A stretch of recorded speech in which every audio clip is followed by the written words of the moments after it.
The morning my manager announced her retirement, I didn't flinch. I didn't beam. I just stared at the half-eaten oatmeal cookie in my hand, like it had suddenly turned symbolic. I'd spent 26 years inside that cold steel office park outside Denver, Colorado. My name wasn't on the wall, but it may as well have been etched into every quarterly win they ever celebrated. When sales tripled in 2015, I rebuilt the forecasting model. When a client crisis hit mid-fiscal year, I stepped in and soothed them. I was the one crafting presentations while the execs were still foggy from golf tournaments. I once ran a stakeholder roundtable and reset the Wi-Fi router mid-meeting while the director of ops was out skiing in Aspen. So when Margot, my boss, cleared her throat during Monday's check-in and said, "Well, folks, I've made my decision. I didn't brace." She looked straight at me, gave me that look, not relief, but transfer. I gave her a small nod. I'm ready, I thought. I was 57, still in boots with a 1-inch heel, still at my desk before the sun hit the parking lot. For once, I let myself believe things might wrap up the right way. Then HR strutted in like they were introducing a new iPhone, clapping and preaching vision continuity and emerging leadership. Enter Haley. 31, tagged in every team email, sitting in meetings she had no context for and laughing too loudly with VPs who once forgot I existed. Haley, the same girl who asked me if Excel could intuitively guess what number comes next in a formula. I'd trained her, showed her the shared drive, reviewed her budget drafts so she wouldn't stumble in front of finance. Now, she was having closed-door chats with senior execs over lunch and calling me Bree like we were college roommates, not a mentorship she'd outgrown too fast. And just before we continue, if you're part of the 97% who listens but hasn't subscribed yet, friend, it's like leaving your garage door open during a hailstorm. Doesn't cost a dime, but it keeps this storytelling engine humming. Back to it, I was told over and over again that I was next, like a loyal item in the clearance bin. Margot said I'd be a natural fit. And she was right, because when she was gone, I kept the team afloat. And when she was in, I kept her from wrecking the whole ship. Then the fog rolled in. My March review delayed. And that's when I knew something wasn't adding up. My check-ins with HR were suddenly scheduled like dentist appointments no one wanted to talk about. And then, like a draft of cold air slipping beneath a locked door, Haley started using phrases I'd only ever heard in executive debriefs: strategic visibility, organizational momentum, forward-facing leadership. She'd barely been with us 4 years. Those weren't her words. Not originally. They were hand-me-downs from closed-door meetings she shouldn't have been part of. I'd been steady, patient, loyal. I knew our profit margins better than I knew my own blood pressure. And still that gut feeling sat under my ribs like a splinter you can't dig out, sharp, quiet, and constant. Something was wrong. I wasn't guessing. I wasn't paranoid. I was experienced. So when I saw Haley strut out of HR with that signature Navy folder, the one they only used to welcome new leadership appointments, I didn't ask questions. I just smiled. Small. Measured. The kind of smile you wear when you're bracing for impact. The storm hadn't touched down yet, but I could feel the pressure dropping. The next month was like watching someone else live my life in my own office. At first, it was small. My calendar invite for the senior strategy panel vanished. I checked 3 times. Thought I'd deleted it by accident while rage cleaning my inbox.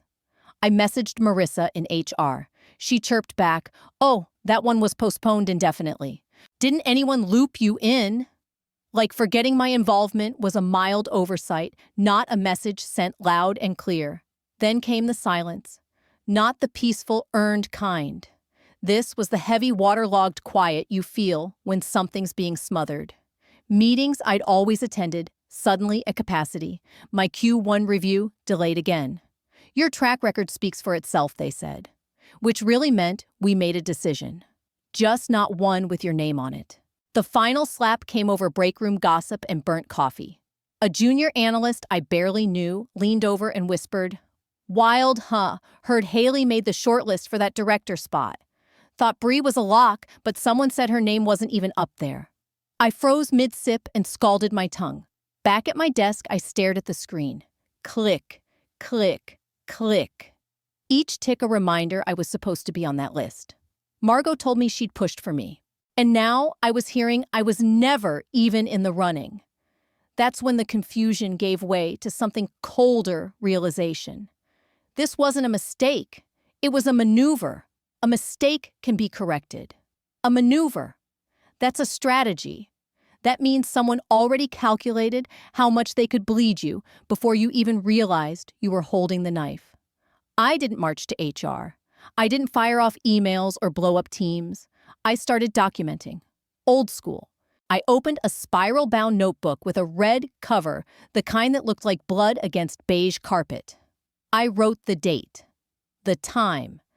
Every meeting rescheduled every invite that mysteriously disappeared. I took screenshots of Teams, messages, downloaded Outlook threads, cross-checked timestamps on shared docs. Quiet, methodical, the kind of calm you only get from a woman who's planned more audits than vacations. They thought they were playing chess.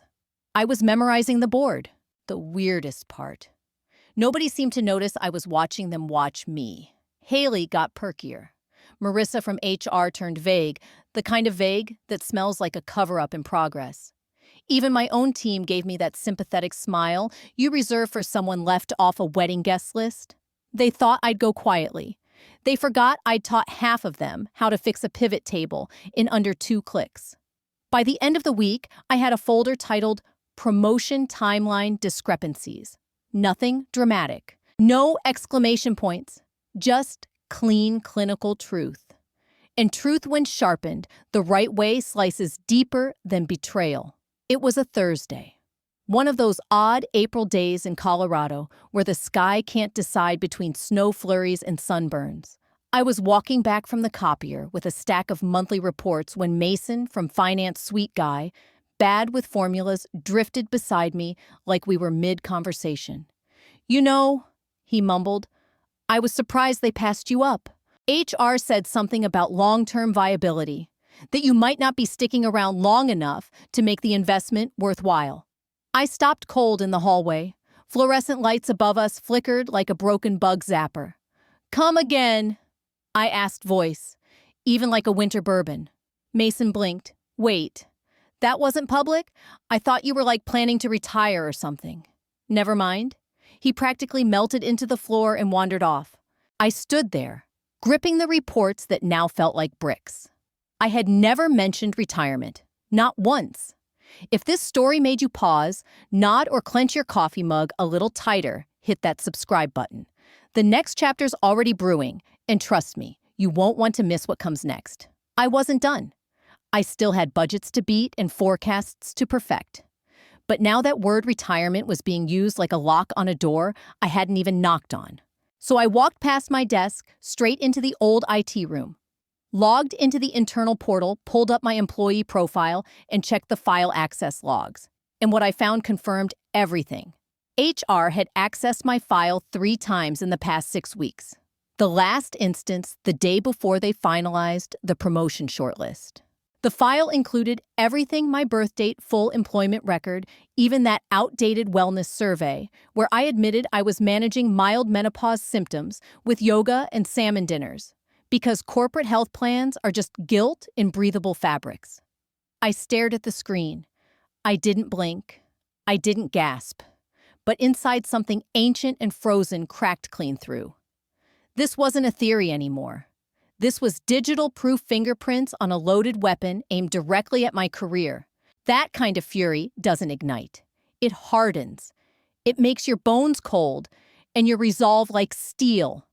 I didn't slam the desk. I didn't charge into Marissa's office or fire off an email. I just closed the tab, logged out, and walked calmly back to my cubicle. At my desk, I flipped open the red spiral notebook. New page, new fire. April 14th, 3:12 p.m. Mason from Finance confirmed HR flagged me as not long-term viable. No mention of retirement prior. Profile logs show HR accessed age-related data repeatedly. I underlined the date twice. Then I wrote 2 words in capital letters: "They know." They knew exactly how old I was. And they used it. Labeled me like I was expired. A risk. An inconvenience. That's when the grief over losing the promotion shifted. This wasn't about a missed opportunity anymore. This was about something bigger. So I made myself small, not broken, not defeated, just quieter, like a shadow at noon, still present but no longer visible unless you looked hard. I smiled in every meeting, nodded during every stand-up, ate birthday cake in the break room and pretended not to taste the vinegar in the frosting. I wore the same blazer, kept the same cool smile, let them believe I'd accepted my fate. But behind the curtain, I was in strategy mode, war room mode. Every night, I combed through our internal policy manual like I was preparing for deposition. Cross-checked everything, promotion criteria, succession procedures, even onboarding language. Then I saw it. Buried in a section I'd skimmed 100 times. Candidates for leadership roles should exhibit long-term investment potential and align with generational growth strategies. Generational growth strategies. That wasn't policy. That was coded ageism in a PowerPoint suit. I flagged it, screenshot, timestamp, filed it, and then I dug deeper. I found 2 versions of my job description, one from 2019, one from just last month, quietly rewritten before they handed it off to Haley. The old one, experience mentorship legacy building. The new one, digital agility, next-gen thinking, multi-generational cohesion. They weren't just choosing Haley. They were rewriting the job around her. They were rewriting the entire job around her. Meanwhile, Haley floated through the office like a Pinterest board in human form, posting motivational quotes on the break room whiteboard, playing career coach podcasts on speaker like we were all trying to manifest promotions. She said things like, "We're disrupting stagnancy," while color coding a Google Doc I had personally built cell by cell back when she was still asking if Outlook had a mute button. Marissa and the HR team started slipping strange new phrases into their memos. Succession alignment, future-focused talent strategy, investment in emerging voices. They spoke about the future like I was already knitting on a porch somewhere. So I started collecting everything. Screenshots, PDFs, metadata from file edits. I exported Teams chats, saved calendar logs, flagged timestamps when memos were quietly updated without change logs. I made copies of old org charts before someone could revise them with new structures. Every time someone said fit or long-term potential, I wrote down who said it when and to whom. I even met with an old colleague who now worked at the Equal Opportunity Commission. Quietly.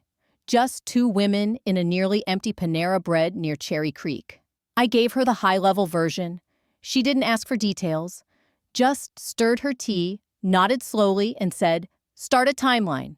Save everything, especially what they don't think matters." That line settled in my ribs like a second heartbeat. I went home and built a private folder on an off-network drive. Password protected, tucked into a folder named Innocently Q3 Budget Reforecast. Inside over 80 files, organized by type and date. Notes, screenshots, policy PDFs, Slack exports, even voice memos. Someone in HR had been sloppy, added generational potential to the leadership criteria without tracking edits. Too used to people like me going quietly, they forgot that experience is pattern recognition. And I'd seen this pattern before. Friends, coworkers, brilliant women shoved aside the moment they stopped laughing at terrible jokes or started asking real questions. But I wasn't leaving quietly. I wasn't even breathing loudly. I was collecting kindling, smiling, nodding, holding the match. And then on a regular Tuesday morning, I filed. No dramatics. Just one clean, sharp PDF submitted through the EOC portal decaf in one hand, bathrobe belt tied tight. My lawyer, Cora, an employment litigator with a voice like cold steel and a resume full of scorched HR departments, had reviewed every word. Twice. "This isn't just age discrimination," she said, flipping through the last page. "It's arrogance." It left fingerprints all over the weapon. Cora didn't deal in sympathy. She dealt in strategy. And when she reviewed my evidence folder, she called it surgical. Said most people came to her office with feelings and a prayer. I came with timestamps, metadata, and a digital blueprint of where every body was buried. I kept going to work like nothing had happened. Polished on time cardigan pressed. No one suspected a thing. I still brought donuts on Fridays. Still asked about people's kids. Still nodded like I was inspired when Haley shared Fast Company articles like they were gospel instead of fluff. But underneath that calm, something seismic had started shifting. Behind the curtain, Cora was digging. She sent an initial request to HR asking for internal communications, tied to the director promotion process, citing possible procedural inconsistency. They didn't panic. Thought it was just compliance paperwork. Probably assumed someone in accounting messed up a policy form. They sent over 5 heavily scrubbed documents and a spreadsheet so redacted it looked like it had been prepared for Congress. Cora barely blinked. Appetizer, she said. Now let's order the steak. She filed the formal complaint with the EOC. The clock began ticking. 2 weeks later, someone from IT anonymously confirmed that Slack threads about the promotion weren't archived correctly. They were still floating inside the system. Unencrypted, accessible, untouched by legal.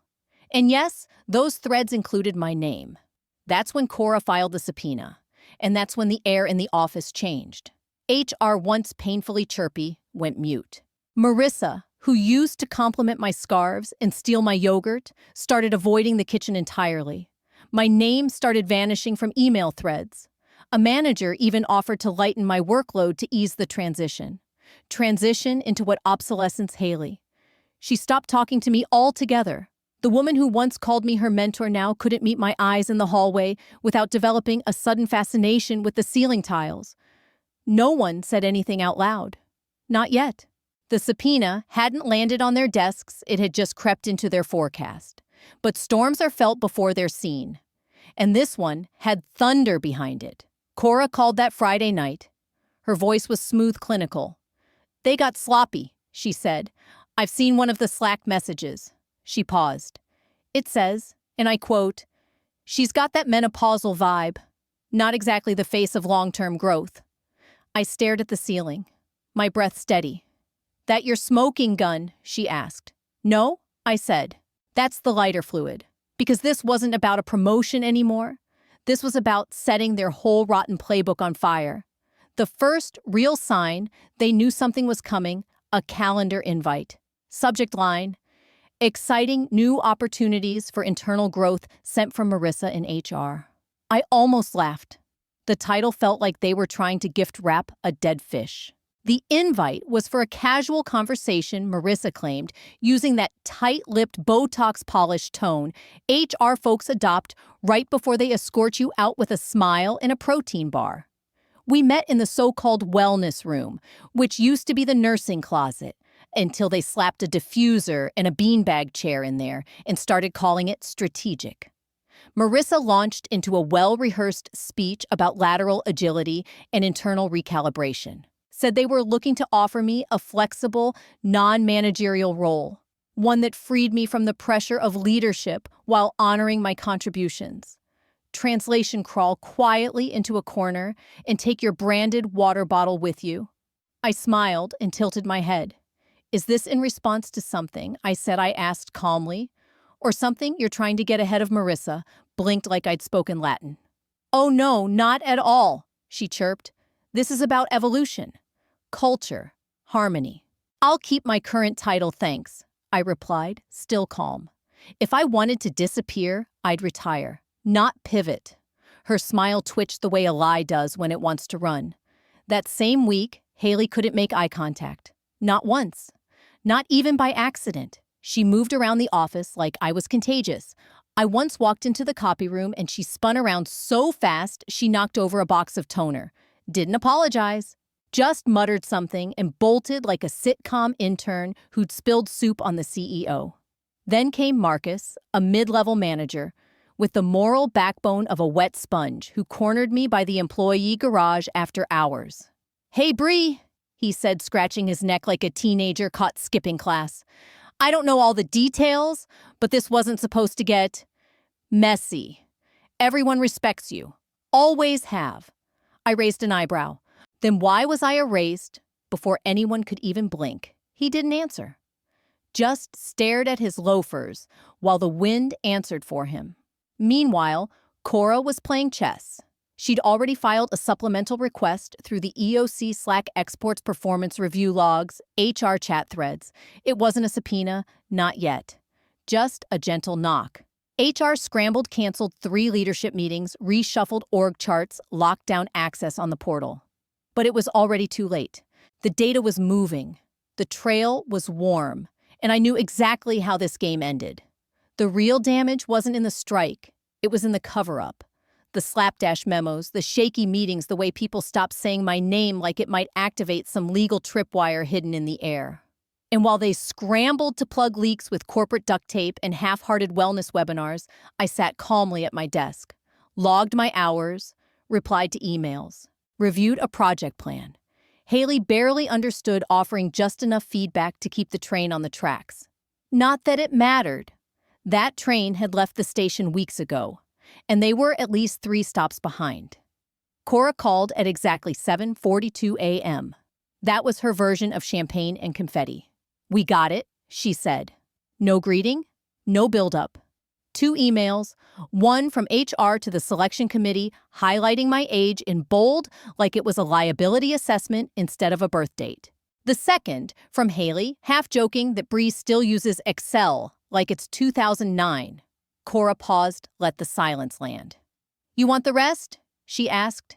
"Hit me." She cleared her throat. In a thread titled Candidate Viability Overview, it says, and I quote, "While Bry has tenure, she lacks long-term scalability. We recommend a candidate aligned with generational fit and tech literacy." I didn't respond right away, just stared at the rising steam from my coffee, like it was trying to lift itself out of this mess without me. "You have a case?" Cora said, her voice level. "A solid one. Loud if we want it." She paused again. "Even if they throw money, we're not taking a deal that buries this. The choice is yours." But I didn't need to think. Not even for a second. I wasn't chasing vengeance. I was chasing something firmer, accountability written in stone. And back at work, the shift was immediate. It started as a whisper. Not gossip. No one dared speak too loudly, but static, humming through the hallways. The air in meetings dropped a few degrees. HR reps moved around me like I was radioactive. Marissa started carrying a legal pad everywhere, as if a notepad could shield her from what was coming. Marcus. I caught him squinting at me across the parking lot, like he was trying to figure out whether I was carrying a lawsuit or a loaded confession. He looked like he wanted to speak. I looked like I might let him drown. We both stayed quiet. Between departments, whatever bridges they thought still existed, burned. Ashes drifting across teams, threads like forgotten smoke. Even the interns could feel it. One of them, bright kid from Boulder, raised his hand during a department call and asked, "Hey, what does generational alignment mean on this slide?" The whole Zoom went dead silent, like someone had detonated a truth bomb behind the PowerPoint deck. Haley, meanwhile, had practically vanished. No more bubbly coffee chats in the break room. No more LinkedIn-style monologues about sparking innovation. I passed her in the hallway one afternoon, and she flinched so hard she dropped her tablet. She didn't even pick it up right away. Just stared at it like it might blow. And me, I didn't say a word. I came in, I did the work, I took the notes. I smiled when expected and sipped lukewarm tea like a woman watching a building she'd always resented finally catch fire. People don't know how to handle silence. They brace for drama, shouting, slamming doors, fiery emails. But silence. Silence makes them wonder how much you know, how much you've seen, how deep the damage goes, and whether they're next. I didn't shout. I didn't have to. My silence was a siren, and they were already sinking. The first settlement offer arrived in a tidy little package coded in legalese and HR panic. Cora forwarded it to me with a dry subject line. Attempt number 1, 6 figures. Taxable. Private. An NDA thick enough to smother a mountain lion. Hidden in the fine print, no admission of wrongdoing, no internal consequence, and a clause barring me from ever working in this industry again. I read it once, closed it, reopened it, laughed. I'd seen more sincere apologies from college boyfriends who thought owning 2 hoodies was a personality. Cora's words were sharp and clear. They're trying to buy your silence with guilt money and a lifetime muzzle. They're not buying a damn thing, I replied. Not unless it comes with the head of the dragon. The next day, Cora submitted our counteroffer. We asked for 3 things. 1, immediate termination of Marissa, the HR director, for cause. 2. A company-wide memo publicly acknowledging the use of age-biased criteria in promotional decisions, along with a written policy reform plan. 3. No NDA. I'd say what I wanted, when I wanted, where I wanted. That third point, non-negotiable. I wasn't walking away from this battlefield quietly. I wanted the scorch marks visible, permanent. Their lawyers flinched, replied with red lines, sent over draft after draft, each one trying to dilute the fire. Each time they sent back a draft, it came with less accountability, like shaving fat off a mistake and calling it streamlining. Could we call it a departmental oversight? Would Brie accept a confidential personnel adjustment instead? Does she really need to consult afterward? Cora leaned back in her chair and smiled like a poker player with the winning hand already tucked in her palm. "We'll wait," she said. And wait, we did. 3 full weeks of corporate ping-pong. HR tried to shove blame onto mid-level managers. One executive offered to personally facilitate a healing dialogue. Another had the gall to suggest I return in a strategic advisory capacity. That same executive, the one who once mistook me for a temp and asked me to grab him coffee. But behind their corporate posturing, they were bleeding. Whispers turned to rumors. Rumors turned to panic. Leaks sprang like bad plumbing during winter. One day, someone sent Cora a screenshot, no name attached, of course. It showed Marissa, the HR director, pacing the parking lot with a cigarette clenched in her hand like she was rehearsing a courtroom confession. Then it came the final meeting invite. Subject: final settlement review. Brianna M. They'd accepted every term. Marissa would be terminated. Effective immediately. An internal memo would be sent to all staff clearly acknowledging that age-based bias had tainted leadership selection processes. And the NDA gone. I would be free to speak anywhere, anytime, about anything. They didn't agree because it was right. They agreed because they were terrified of what I might say if they didn't. And me, I didn't gloat. Didn't even smile. I just poured myself a glass of iced tea, leaned back, and stared at the draft memo, with my name at the bottom. I'd written dozens of memos for them over 25 years. But this one was going to burn their entire fiction of fairness to the ground. It was never about the promotion. It was about proving I was never the weak link. They were. They walked Marissa out at exactly 10:07 a.m. No goodbyes, no sheet cake, just 2 corporate security officers and a woman with a cardboard box full of betrayal in heels that suddenly seemed way too loud for our quiet floor. The office didn't whisper. It didn't blink. It froze. This wasn't awkward silence. This was funeral silence. HR had failed. Leadership decisions had been driven by something other than merit. Bias wasn't an accident. It had been embedded like rot in the foundation. A new oversight policy was to be enacted immediately. Mandatory trainings would follow, blah, blah, blah. But the final line of the memo: we acknowledge that our internal processes have not met the standards of fairness and integrity we hold ourselves to, and that change begins now. Not an apology. Not even regret. Just a forced confession in stale corporate font. But I didn't need their guilt. I had their signature. Cora called later that afternoon. Her voice was crisp but lighter than usual. "It's done," she said. "Final wire just landed. 12 years worth of salary. No NDA. Taxed as a settlement. Clean." She paused, then added, "You're a legend. I'm retired." I corrected, sipping lukewarm tea like it was a long-delayed celebration. I didn't pack my things right away. I let the day unfold around me like I was already gone. Haley sat 3 desks away, visibly squirming in her chair like the fabric had turned against her. She kept glancing my way, probably expecting a grand exit, maybe a snide remark. I gave her nothing. At 4:45, I stood up. No announcement, no scene. Just grabbed my mug, slid open the bottom drawer, and lifted out the tiny desk plant I'd kept alive longer than most new hires. I walked to the front, calm, deliberate, while the rest of the office pretended not to look. At the security gate, I pulled off my badge. Old plastic. cracked at the edges. I dropped it into the recycling bin with a soft clink. Haley was walking in from the other side. We locked eyes for half a breath. She opened her mouth maybe to say something like, "No hard feelings." I kept walking. I didn't need her send-off. I didn't need the title.